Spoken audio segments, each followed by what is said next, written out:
చింతకూర బోటి అంటే సింపుల్ అనుకుంటున్నారా? స్పైసీ బోటి ప్లస్ చింతకూర పులుపు taste and combo next level ఉంటుంది. ఇలా ఒకసారి ట్రై చేయండి, మళ్ళీ మళ్ళీ అడుగుతారు. ఇంకా ప్రాసెస్ స్టార్ట్ చేసేద్దాం. ఒక కడాయిలో 2 to 3 స్పూన్స్ ఆయిల్ వేసుకొని మట్టి లేకుండా కడిగి పెట్టుకున్న చింతకూర వేసుకొని బాగా వేగించండి. తర్వాత ఒక ప్లేట్లోకి తీసుకోండి. నెక్స్ట్ అదే కడాయిలో 2 to 3 స్పూన్స్ ఆయిల్ వేసుకొని ముందుగా కట్ చేసి పెట్టుకున్న ఉల్లిపాయ ముక్కలు, 3 పచ్చిమిర్చి, కొంచెం కరివేపాకు వేసుకొని ఒకసారి కలుపుకోండి.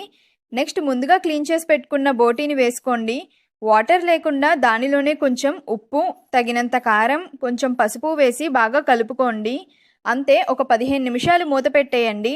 బాగా ఉడికింది అనగానే దానిలోనే ముందుగా సెపరేట్ చేసి పెట్టుకున్న చింతకూరని వీడియోలో చూపిస్తున్నట్టుగా పేస్ట్లా చేసుకొని యాడ్ చేయండి.